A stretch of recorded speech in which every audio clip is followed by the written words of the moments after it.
series. The series is Opening the Envelope, Porches, Porticos, and Terraces. We'd like to thank the Burchfield-Penney Art Center for their hospitality, as well as the New York State Council on the Arts as our sponsors who have helped make this lecture series possible. And now, Graycliff board member Dr. Ben Christie, chair of the School of Arts and Humanities here at Buffalo State College, will introduce our speaker. Won't you please welcome him?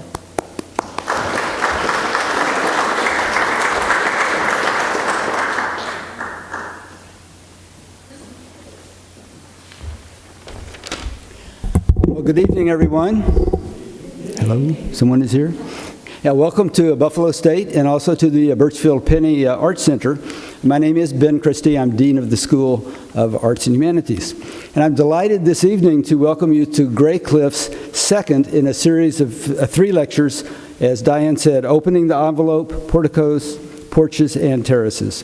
And tonight we have Dale Gyure with us, who is a noted architectural historian specializing in Frank Lloyd Wright. Dale is the author of a couple of books. One of them is Frank Lloyd Wright's Florida Southern College, and also a history of Frank Lloyd Wright's Affleck House. He's the author of numerous articles and chapters related to Frank Lloyd Wright and other architects, and he lectures widely on these various topics. There's a good reason that he's out lecturing, because he's a professor. He's an associate professor of architecture at Lawrence Technological University in Southfield, Michigan, and he also serves as an adjunct associate professor of architecture at Wayne State University and also at Goucher College in Towson, Maryland. He received his bachelor's degree from Ball State University, his PhD and MA from the University of Virginia in American and Modern Architecture. And also, in his spare time, he earned a law degree from IU, Indiana University. So he's a noted Wright scholar, and Dale tonight will speak on nature, landscape, and architecture in Frank Lloyd Wright's organic design. So he'll be talking about Wright's unique approach to architectural design derived from his complex understanding of nature. And he'll also talk about the theory of nature and how that was manifested in actual landscapes, porticos, and the buildings through the various elements, including materials, plantings, terraces, and windows. So, it's my pleasure to encourage you to give a hearty welcome to Dale Gyure. Dale.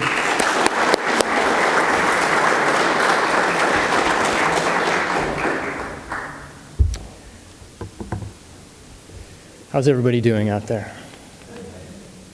Did you enjoy the day today? Wasn't it beautiful out there? If only it would last.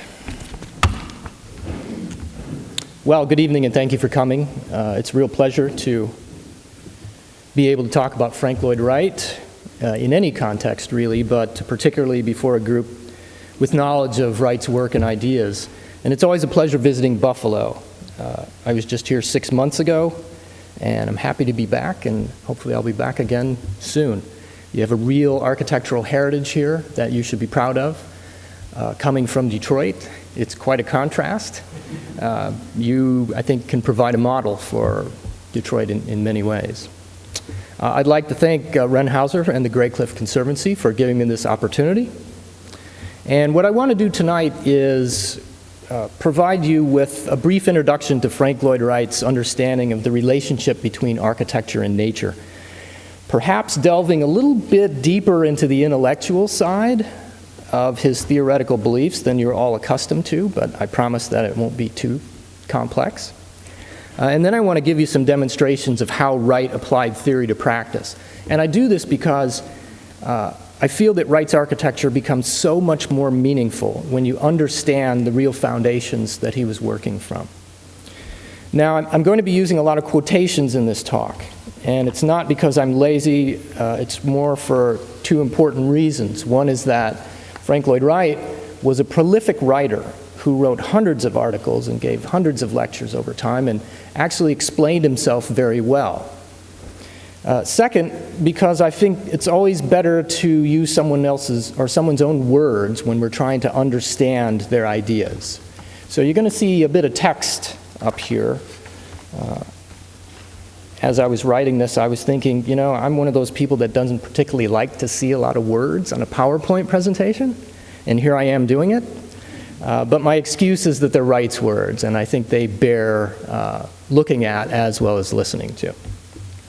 So I'm going to structure this talk into 3 parts, each of which builds on the preceding one, so that by the end of the lecture, hopefully you'll have a better sense not only of what Wright's design philosophy was, but how he put that theory into practice in actual buildings. So the first part is to take a look at nature and Wright's understanding of nature. Not everyone's aware of the fact that Frank Lloyd Wright's theory of architecture has deep non-architectural roots in a more religious, philosophical worldview that sprung from 19th century Unitarianism and New England Transcendentalism. Wright was raised by a family of Unitarians, and their worldview influenced his beliefs about the processes and goals of art and architecture. In his autobiography, Wright described the Lloyd Joneses, his mother's side of the family, in these words: "Unity was their watchword, the sign and symbol that thrilled them, the unity of all things. This mother sought it continually."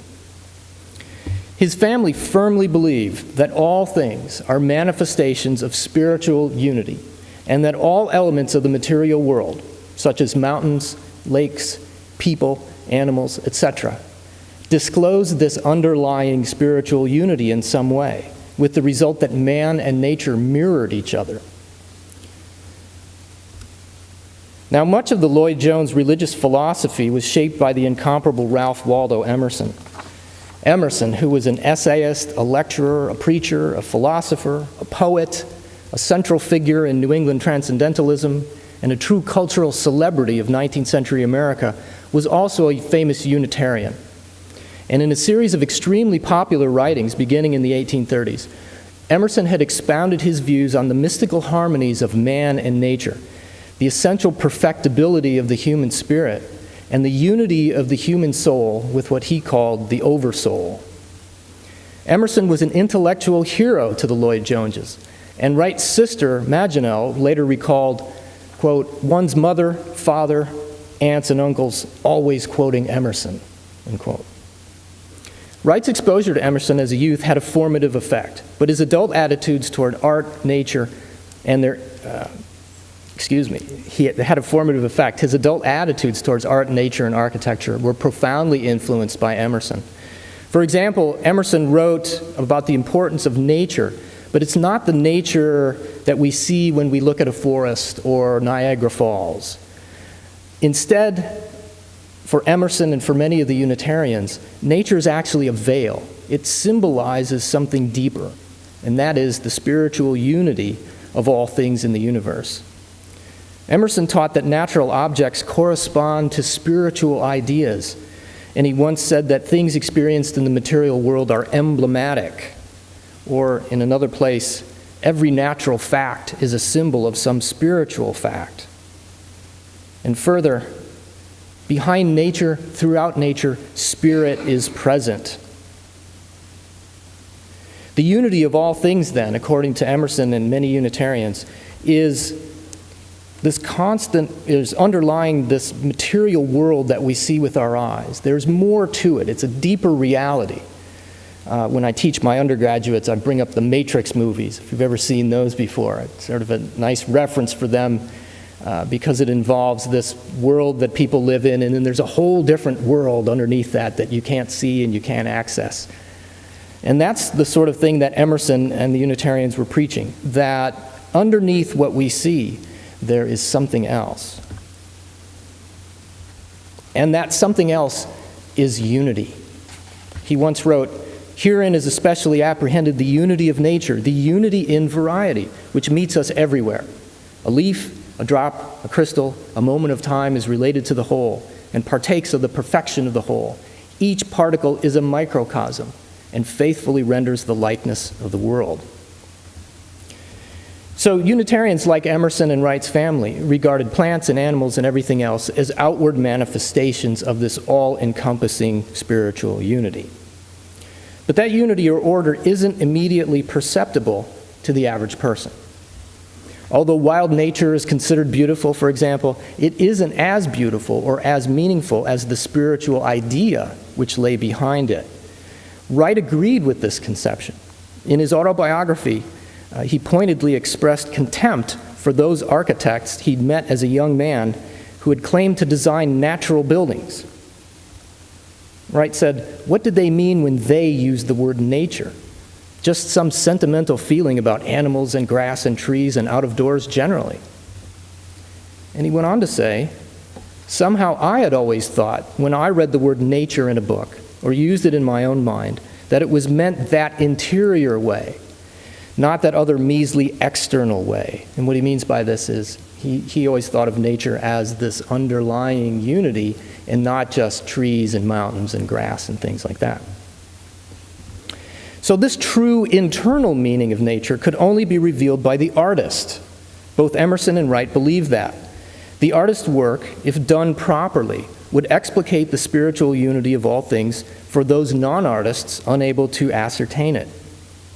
And since architecture was Wright's given art form, he sought to design buildings that would connect people to nature in order to make them aware of the spiritual world behind it and the hidden unity that ties everything together. Part 2, nature and landscape.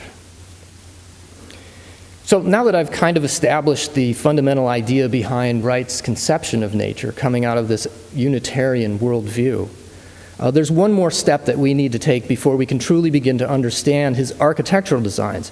And that step has to do with recognizing the difference between nature and landscape in Wright's mind.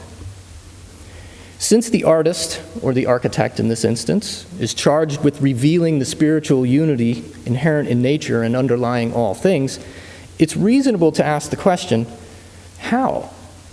How can an architect carry out this daunting task? Well, the answer comes in the architect's ability to read nature as it's expressed in landscape. Wright believed that the architect, through close examination of the landscape, should be able to discern what he called patterns. These patterns are everywhere in the natural landscape, and they represent the means by which spirit is embodied in material forms. Wright once said that these patterns can reflect cosmic laws, which are the physical laws of all man-built structures, as well as the laws of landscape. Patterns are present in all things, to the extent that, as he said, plant, animal, creature, and earth and man resemble each other for purpose malign or beneficent, which is very much like Emerson's statement, a leaf, a drop, a crystal, etc., partakes of the perfection of the whole, each is a microcosm and faithfully renders the likeness of the world. So Wright is adopting that mindset and even almost using the language of Emerson when he's talking about his approach. The world's underlying spiritual unity means that these patterns the architect needs to translate into buildings can be found in natural forms, particularly in the ground. Built forms created by humans can incorporate patterns from the landscape that can reinforce connections between architecture and nature. Now, Wright, as many of you probably know, wanted his buildings to relate to the ground in a new organic way, unlike buildings of the past. And he once wrote, "We start with the ground. In any and every case, the character of the site is the beginning of the building that aspires to architecture." And in another place, he said, "The ground already has form. Why not begin to give at once by accepting that?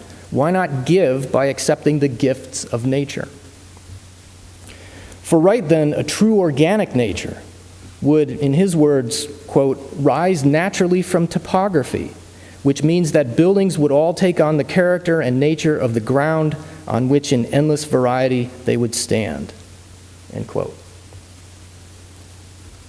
The most famous example of this philosophy, and one that many of you are no doubt aware of, is the prairie-style house that Wright invented in the early 1900s. Its relentless horizontality, best seen in such features as the low-pitched roofs, the overhanging eaves, and the long rows of windows, was a reflection of the ground upon which the house was placed. As Wright described it, "I had an idea that the horizontal planes in buildings, those planes parallel to earth, identify themselves with the ground, make the building belong to the ground. I began putting this idea to work. The house began to associate with the ground, and become natural to its prairie site. And the reason this particular form helped the building belong to the ground is that it adopted the pattern of the landscape on which it sat. That is, the flat line of the Midwestern prairie, or really more commonly, the flat suburban streetscape on which many of Wright's prairie houses appear. Another example, famous example of the pattern determining landscape comes from Wright's encounter with mountains and deserts in the 1920s. After he returned from working on the Imperial Hotel in Japan, he spent considerable time in California and Arizona, his first long-term exposure to the West. Prior to that time, he'd spent most of his life in the Midwest, and his architecture was very Midwestern in character. His first experience with the American West led to a new way of thinking about the relationship between architecture and nature, inspired by the unique topography of flat valleys and prominent mountains. The result was a series of designs that highlighted diagonal lines in floor plan and form, echoing the diagonal slopes of the Great Mountains. For example, in describing Ocotillo, his temporary camp in the Arizona desert from 1928, Wright said, "The 1-2 triangle we used in planning the camp is made by the mountain ranges around the site. And the 1-2 triangle is the cross-section of the talus at their bases, the talus being the mountain. This triangle is reflected in the general forms of all the cabins as well as the general plan." So he's recognizing pattern in the landscape. And for him, this pattern is the diagonals that form the cross-section of these mountains. He's adopting that pattern, integrating it into the architecture to try to create a closer relationship between the architecture and the landscape in which it sits.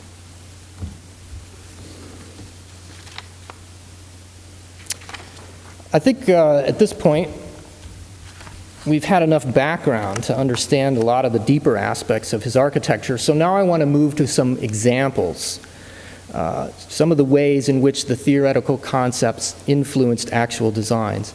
And as I do this, I want you to keep in mind one thing, the idea of unity.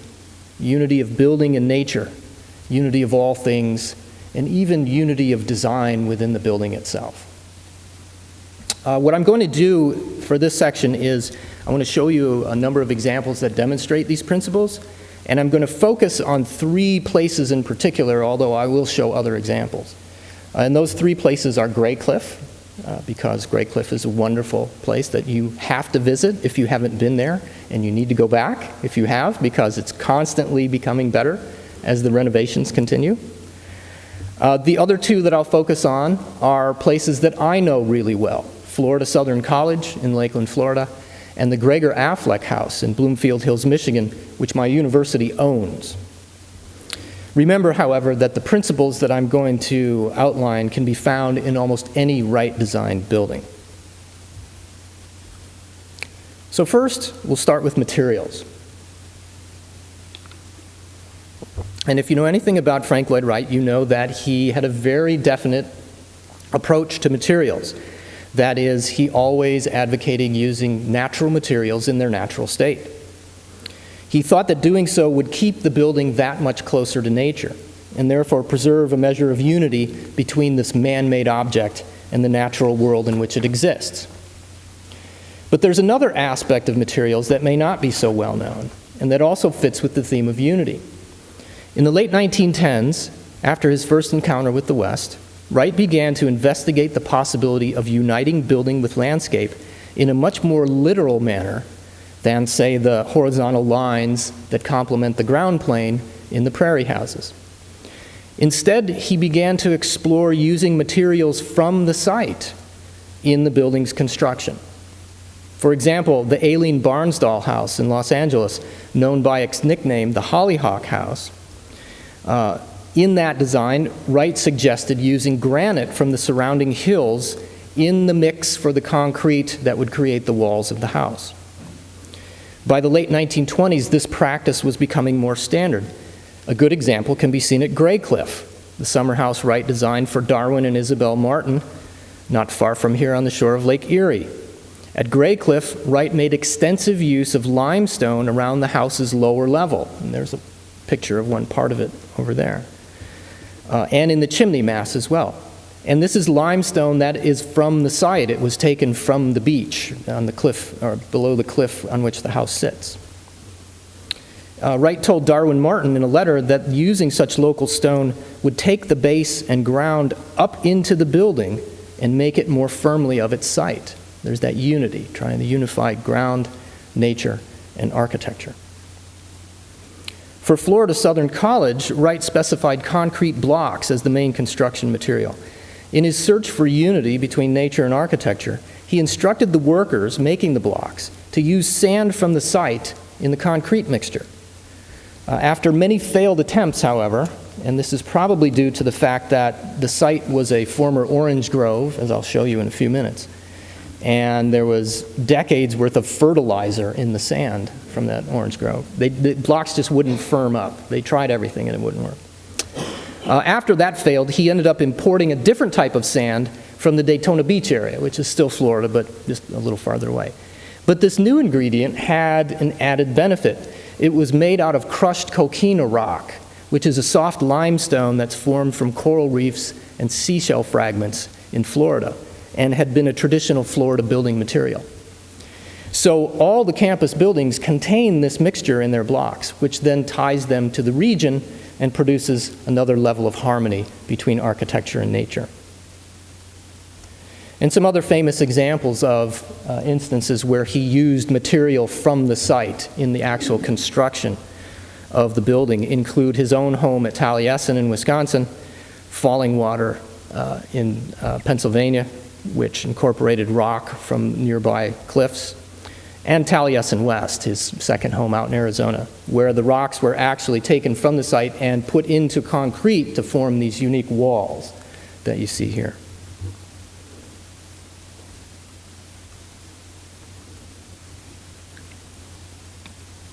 In addition to materials, Wright had a very strong belief about the siting of buildings. For example, as many of you no doubt know, he liked to situate structures so that they seemed to arise out of the ground rather than sitting on top of it. Or alternatively, they appear of the ground rather than on the ground. And he once summarized this concept succinctly, and that's the quote that I have here: "No house should ever be on any hill or on anything.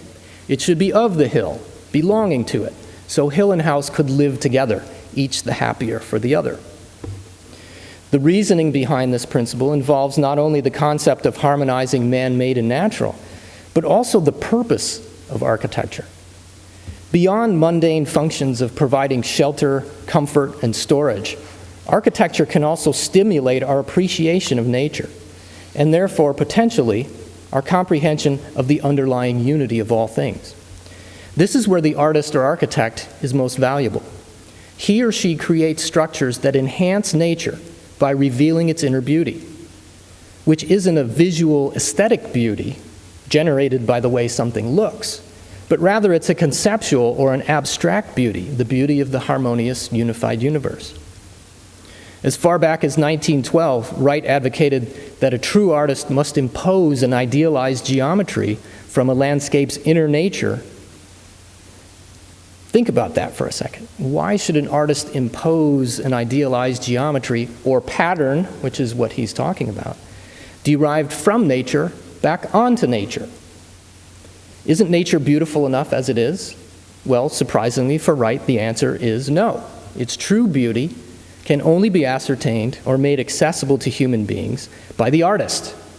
That's why Wright complained about those whose reverence of nature was nothing more than the sentimental feeling about animals and grass and trees and out of doors generally.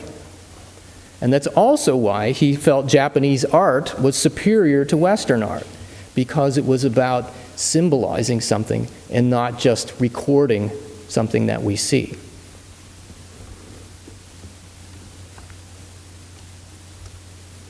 So Wright felt architecture could serve the pedagogic function of educating people about the true benefits of nature and unity, or the true nature of nature and unity. He once wrote, "Nature needs not from man imitation, but interpretation." And in another place he said, "The good building is not one that hurts the landscape, but one which makes the landscape more beautiful than it was before the building was built." I think that sentence is one of the most important in trying to discern Wright's mindset. The building that makes the landscape more beautiful, the man-made object that enhances nature. So, according to these ideas, siting is extremely important. And siting a building properly was often a challenge for Wright. Much of his domestic work between 1900 and 1915, the so-called prairie-style designs, had to be located on rather mundane suburban sites. The Darwin Martin house, for example, while a wonderful house, was constructed on a flat suburban lot not far from here in the Parkside neighborhood. And it's not the most stimulating natural location that you can imagine. The pre-existing houses and the ordered streets didn't leave Wright much room to work with. But often he did find the opportunity to exploit an interesting or even a dramatic spot, like at Graycliff, where he was presented with a flat site, but with the addition of a 50-foot cliff at the property's edge that led down to Lake Erie.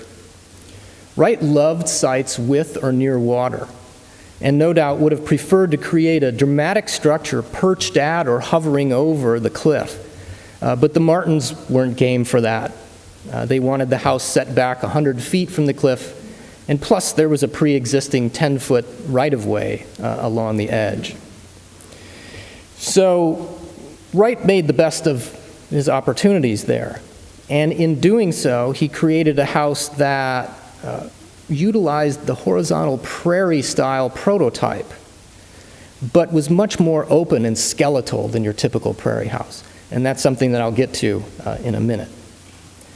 But before I move on, and I don't want to disparage Graycliff at all. I think Graycliff is amazing, and after seeing it again this afternoon, it just reinforced that opinion. But just for a second, use your imagination and think about what Wright might have created had the Martins just let him go and utilized that site in a more Wrightian manner. And take a look at these. These are 3 examples of many over Wright's career in which he imagined houses on cliff sites. And in every case, there is a much different design than the house at Graycliff sitting back from the cliff. In these cases, he's using the cliff and trying to integrate the architecture with the cliffside in a dramatic fashion. So imagine what Graycliff might have been back in 1927 if they'd have said, you know, go on, Frank, do what you want. Maybe we would have got another version of this.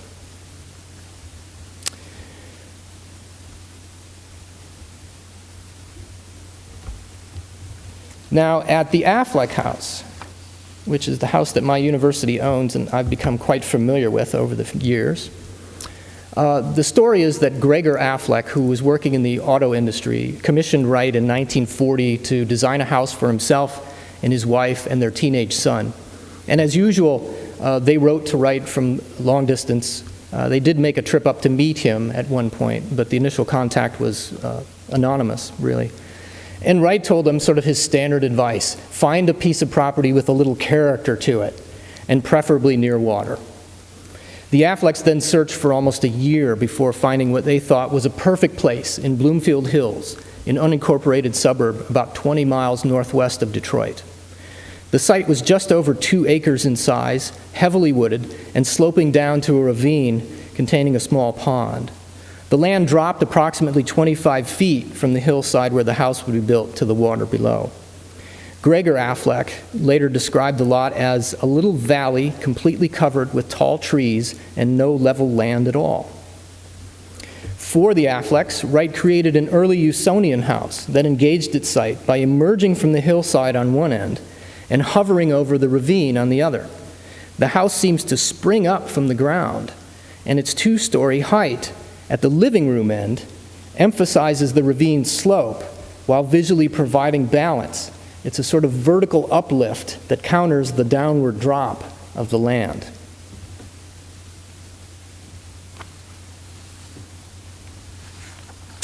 But siting wasn't important just because it gave Wright the opportunity to create some interesting designs. It also is tied into the idea of vista. And vista was one of the key elements of Wright's architectural theory.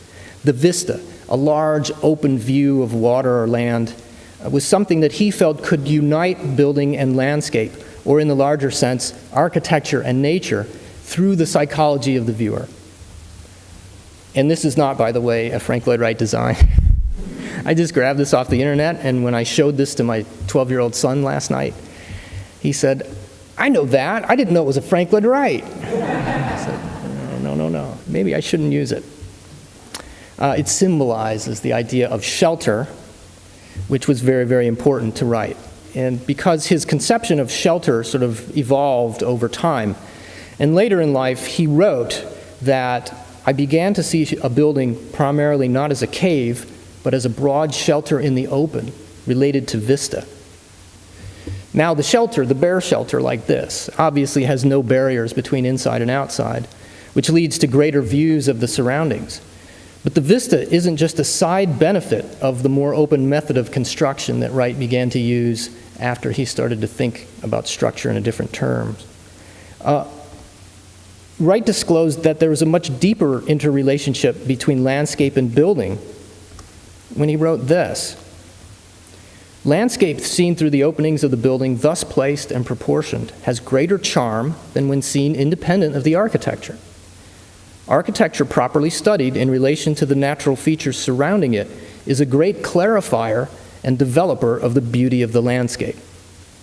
So the building can enhance the landscape's natural beauty." And there again we have Wright demonstrating that Unitarian belief in the artist's power to interpret nature for the masses. Graycliff, of course, is an excellent example of Wright's concern for vista. Not only could Wright craft an abundant lawn for the house because of the property size, but its location at the edge of Lake Erie ensured that the view out to the lake became the property's visual highlight. Wright's design scheme for Graycliff engaged this vista by opening up the house's structure so that its skeletal living room was almost completely transparent, so much so that guests arriving at the front of the house could see through it to the lake beyond. Wright originally sought to enhance this openness by making the living room 2 stories high, but the Martins rejected his proposal. And beyond this lovely view from the living room, Wright also placed unusually large windows in the dining and sunrooms, which flank the living room, and also created a view from the elevated terrace off of the second floor bedrooms. And to further emphasize the lake vista, Wright included a sunken garden area extending perpendicularly from the house out to the cliff to direct one's attention to the distance view, almost like a finger pointing out to the water. And I show you a couple things here. The plan up at the top I've highlighted in blue where that original fixture or feature was supposed to be. And down at the right is a photo I took in 2009. And when you go to Graycliff next, you will not see that because it was not original to Wright's design, but he did intend for some sort of water feature to sort of lead your eye out to the bigger water feature of Lake Erie. Like Graycliff, the Affleck House site in Michigan had built-in vistas provided by the hillside's downward slope. Wright oriented the house toward the pond as he'd oriented Graycliff toward the lake, with the living room raised above ground level and extending out onto a terrace that wrapped around the corner. Thus, from the living room, one is at the height of the surrounding tree branches with no view of the ground. But as one steps out onto the terrace, the ravine and the pond become visible from this bird's eye view. Unfortunately, Wright wasn't always lucky enough to have a stunning vista to work with. The suburban prairie houses attest to that. And sometimes he found himself with that situation on a larger scale. At Florida Southern College, for example, Wright encountered a landscape largely without vistas.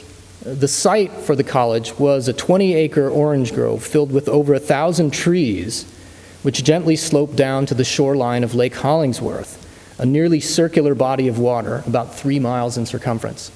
And I've outlined this is a 1924 photo, so it's about 15 years before he started to plan the campus. And I've outlined the place where the campus would end up being located. Wright decided to preserve this landscape of orange groves, carving out a few open plazas at the northern end of the campus, farthest away from the water, but placing most of the buildings and their connecting fabric of covered walkways in the midst of the orange trees. And that's what you see in the plan up above, where the campus is almost completely filled with these trees. Now, he's made them in the drawing a little more orderly and regimented than they were in real life, but still, the idea is clear. He intended to save all of these trees, or as many as possible. And we also know that from the fact that he telegraphed the president of the college within the first few weeks of thinking about the design, telling the college president to save as many trees as possible. In the final plan, which we see here, except for the plazas mentioned above, trees filled almost every space between the buildings and walkways, keeping with what Wright called the outdoor garden character of the college. When one considers that these citrus trees were slightly taller than the proposed covered walkways, the effect would have been one of mystery and surprise. Most buildings would be largely hidden from view at a distance. In a sense, then, where there was no natural vista, like at Florida Southern College, Wright often abandoned the notion and made the most of what was naturally available. And I'm sorry to say that, and you know this if you've ever been to Florida Southern College, his dream of keeping all those trees was not followed. And when you go there today, it's very much cleared out, and it seems like a bunch of Frank Lloyd Wright buildings out in the open, which is not his original intention. But we're working on the Florida Southern people to try to long-term project, maybe. Another aspect of nature's influence on Wright's designs I'll call continuity, mainly to avoid saying the word unity again. Continuity stands for an entire constellation of elements that heighten the sense of unification or continuation between building and landscape. Technically, Wright's use of natural materials fits within this category, but it had its most profound impact on his method for enclosing space. The search for unity led to Wright's attempt to break down barriers between rooms via the open floor plan. The famous Roby House combination of living and dining room, as we see here, is a good example of that technique. And in addition, Wright strove to reduce the barriers between inside and outside, to open the envelope, as it were. As he famously said, we have no longer an outside as outside. We have no longer an outside and an inside as two separate things. Now the outside may come inside, and the inside may and does go outside. They are of each other. That's probably the best statement of continuity that I've been able to find in Wright's writings.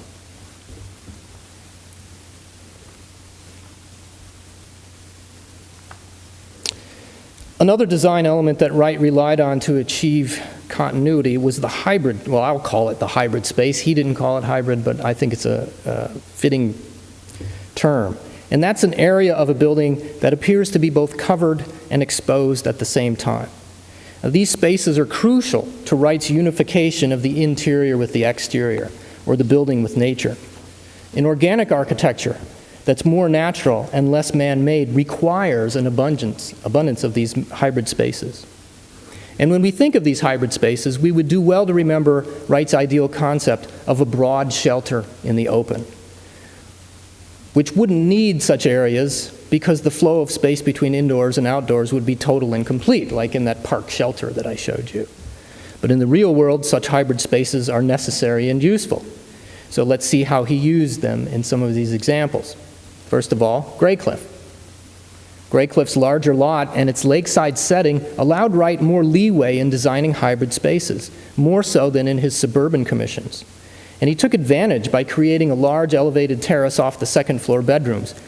Although this technically isn't a hybrid space, and you know this if you've been there because there's no roof or covering over that second floor terrace, it does demonstrate sort of the orientation towards the lake and towards merging indoors and outdoors. And similarly, there's a small sun porch, if you're familiar with Graycliff, off of Darwin Martin's bedroom that is not really covered either. But in front of the house, at the entry, there is this covered terrace, which is a true Frank Lloyd Wright hybrid space, seeming to alternate between indoors and outdoors, depending on your perception. Wright designed 4 prominent hybrid spaces into the Gregor Affleck house. These types of spaces are typical of his domestic work after the 1930s. And the first is the carport, which you may not think of as a hybrid space. He began to advocate carports in the 1930s, arguing that modern automobiles are sturdy enough to withstand normal weather and that garages serve only as junk collectors. How prescient was that? The carport became a standard element of his Usonian houses. And one can view the carport, however, as a covered patio with its boldly cantilevered roof. At the Affleck house, for instance, the carport isn't really functional for protecting cars. The roof doesn't project out enough to shelter the entire car unless one engages in some very questionable parking practices. And I should say dangerous parking practices as well. You just can't get the car up close enough to be sheltered by that roof. It really makes more sense as a covered porch, and there's evidence that the Afflecks used it in that way. The second hybrid space is a small terrace extending out from the room that Wright called the loggia, which is really a foyer. The loggia at the Affleck house is a light-filled transitional space off of the main entry that divides the public spaces of the house from the private spaces. One wall of it, as you can see here, is entirely made of French doors that open out onto the small terrace. And while it's really more of a landing for a set of stairs that lead down to the ground, the space is covered by a wooden trellis and is large enough to hold chairs. And again, we have evidence that the Afflecks used it as an outdoor terrace. So in that sense, it extends the very open loggia space out beyond the structure's walls, or it continues the interior space to the exterior. And I particularly like the way that he took the skylights over the loggia space and extended them out to cover the terrace, forming a trellis, which was simple enough just by removing the lights from the same framework. The third hybrid space at the Affleck house is the cantilevered main terrace that frames two sides of the living room and overlooks the ravine and pond. Once again, Wright provided a space that's covered from the sun and elements, but which stands outside the building's walls. This terrace projects the living room space outdoors with a minimal barrier between the two, just as with the loggia terrace. And just like the loggia terrace, there is a wall of French doors that provide transparency and a vista from the interior. In all three of these hybrid spaces, Wright emphasizes the continuity between inside and outside by utilizing the same materials in both places. For example, inside the house, the floor is made of poured concrete, tinted a brownish red, and scored with a grid system of 4-foot squares, which represents the module that Wright used to plan the house. This exact same floor surface extends outdoors to the carport and both terraces.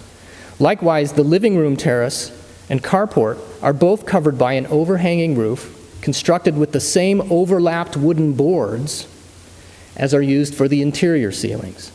So it's for those who know Wright well, it's sort of a familiar example of the continuity of materials. He was very adamant about making the inside materials the same as the outside materials as much as possible.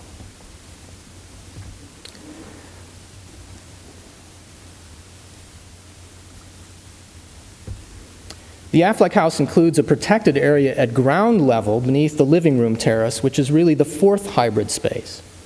Here, Wright placed a small reflecting pool and a channel for rainwater runoff, along with built-in benches and a brick flooring that continues the materials of the surrounding walls.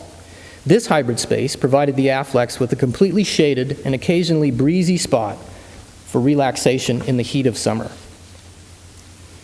And then finally, for good measure, this isn't really a hybrid space, but I thought I'd show it to you anyway. There's a roof deck on the Affleck house. There's a set of stairs that lead off from the carport up to the roof over the living room area.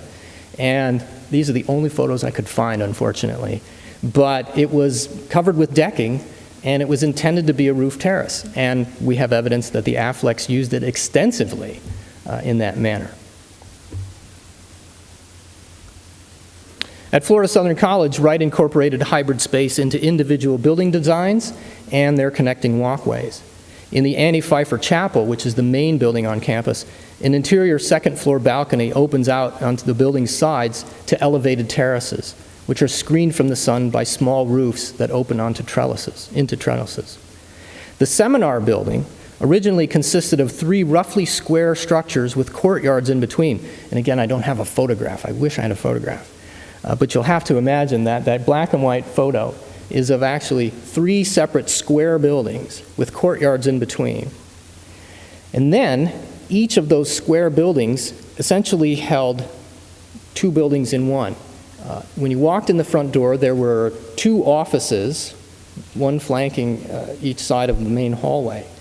And then ahead of you, in the back, would be a large seminar room that spanned the entire building. But between the offices and the seminar building was a hallway that had no end walls or doors. And you can just see that in the middle of that long wall there. If you were to walk through that space, you'd walk completely through this little building and then out into a courtyard, and then into another little building, out into a courtyard. And there's no walls or windows or anything separating them. So it's open to the outside. In that sense, it's kind of a minor hybrid space in that it's mostly inside, but it also gives a feeling of, would have given a feeling of being outside a little bit.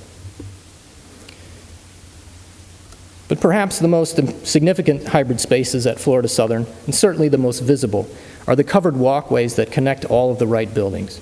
He called them esplanades, and they're walkways with covered concrete roofs about 6.5 feet off the ground, cantilevered out from a series of regularly spaced columns lining one side. These walkways allow protection from the intense Florida sun and the brief violent rains that strike the area almost every afternoon for much of the summer. And I know that because I used to live there. Imagining the campus as Wright saw it, with the esplanades meandering through the landscape filled with citrus trees and intermittently occurring buildings, this act of walking between buildings could help expose the outdoor garden character that Wright sought in that design. And a couple other examples that you may not be familiar with. Kentuck Knob in Pennsylvania, which is very close to the Falling Water House, and the Walter House in Iowa.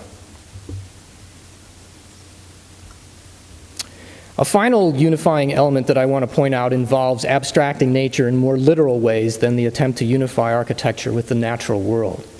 And I'll use the word mimesis to describe this principle, from the ancient Greek word for imitation, but not in the sense of a direct copy, but rather a representation. One example that we can find in Wright's work concerns the saguaro cactus that he encountered in the Arizona desert. Now, you may not know this, but the saguaro has this internal skeleton, this really amazing internal skeleton, which makes for some ghostly images after the cactus dies, but the structure still stands. This internal skeleton will stay there for decades. Wright marveled at this very un-Midwestern plant and felt it might serve as a model for a new architecture for the region. And remember, as a Unitarian artist, he's attuned to patterns in nature that could express the essential unity of all things. And those patterns don't always have to be found in the ground. And so he said, a pattern of what appropriate Arizona architecture might well be lie there hidden in the saguaro.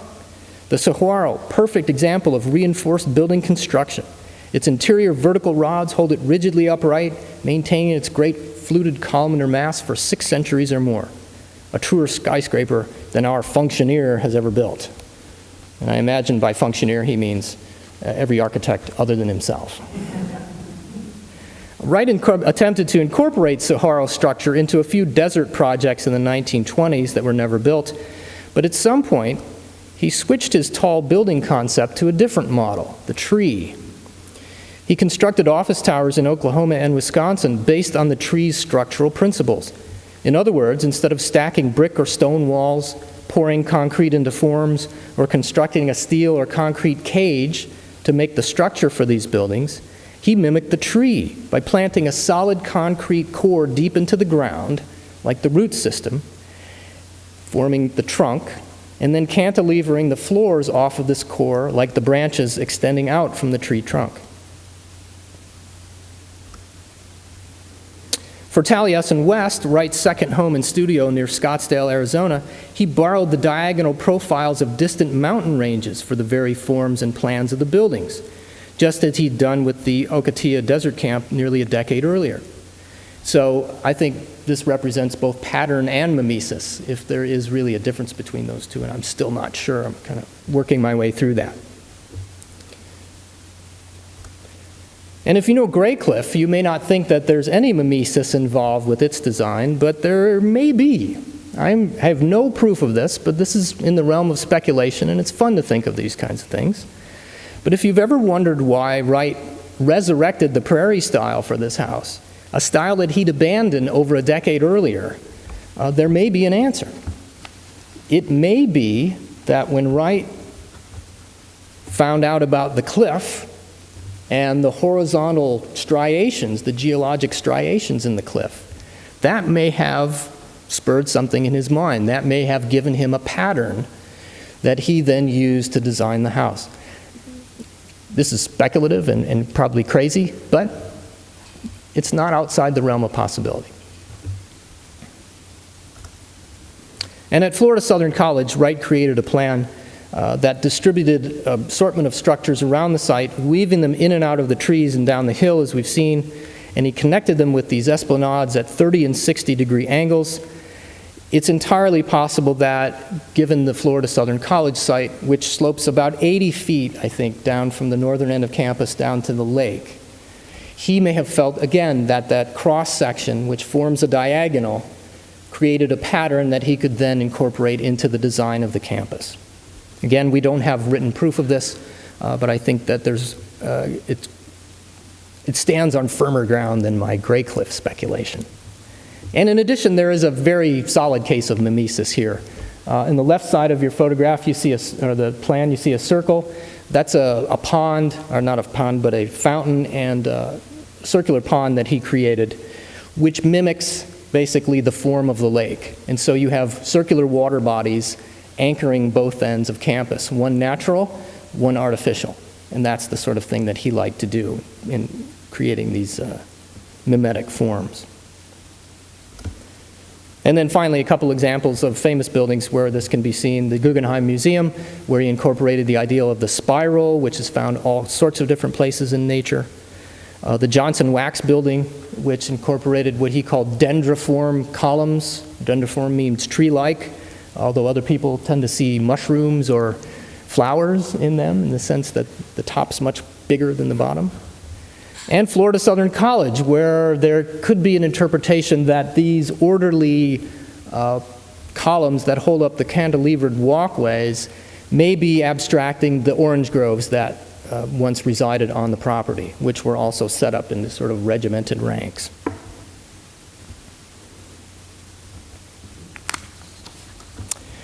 Well, in conclusion then, Frank Lloyd Wright is an architect whose creations can be understood and appreciated on many different levels.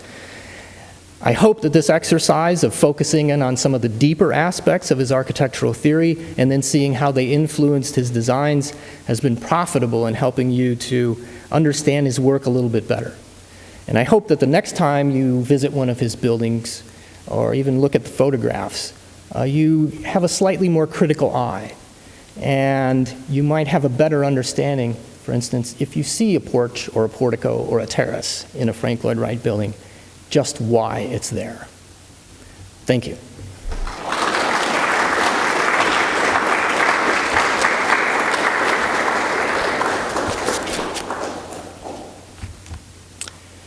Questions? Yes? Talk a little bit about Frank Lloyd Wright's appreciation for the foible blocks that he used as a child, highlighting with nature and geometric form. That's a good question. I'm not sure how many of you are familiar with this, but Frank Lloyd Wright famously attributed much of his design sense to the fact that his mother bought him a set of Frabel blocks when he was a child. And if you don't know what Frabel blocks are, they were created by a German kindergarten pioneer.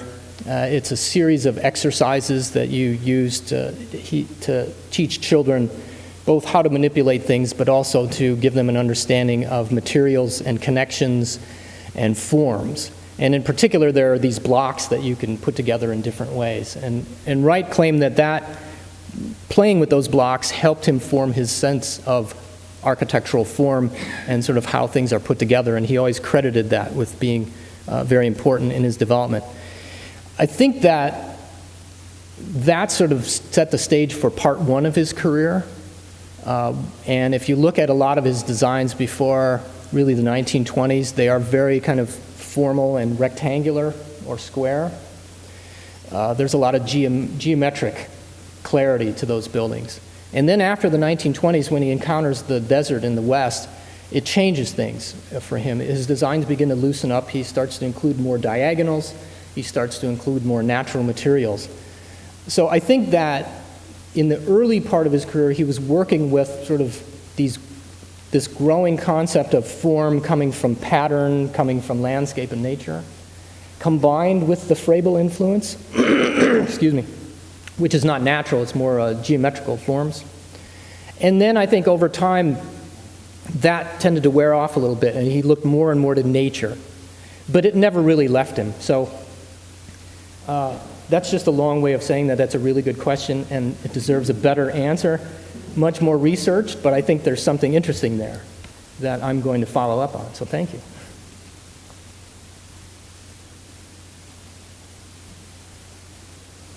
Yes. You mentioned a lot of this very Excuse me. were going through suburban environments at the time. Mm-hmm. Was that planning driven or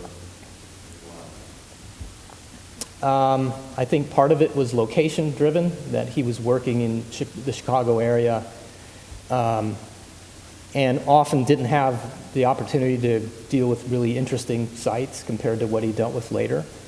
Now, he did have a few commissions for like cliff sites. I showed you the Hardy House in Wisconsin, and he designed a house for the McCormick family, the extremely wealthy McCormick family, just outside of Chicago that was never built. That was sort of a huge, grand prairie mansion. It didn't really engage the landscape very much, but it was a big sort of lot. But I think a lot of it had to do with just where he was located and the types of clients that were offering him opportunities. And again, that all sorts of kind of changes, I think, as he changes his architectural ideas, but also as he becomes more famous. He gets more opportunities to design things, and that includes people who own larger plots of land and not just the suburban middle class, upper middle class folks that he started his career with. Pat? So I bring up the McCormick House. Catherine Smith has made the point that she thinks that Graycliff's first design, where Wright was to blast away the cliff and tear it, was really a realization of that McCormick design.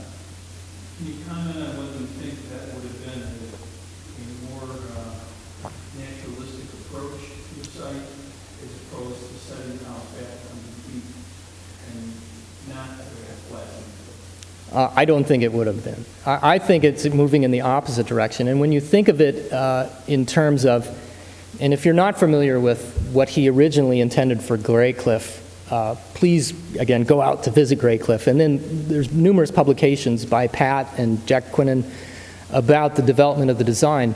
And if you look at the earliest drawings for the for the Graycliff estate, he had a very formal, I guess I can go back and find my plan. He had a very formal terrace extending out from the house toward the lake, and it was sort of grandiose. And at one point there were these steps that were supposed to be carved into the cliff itself, weren't they?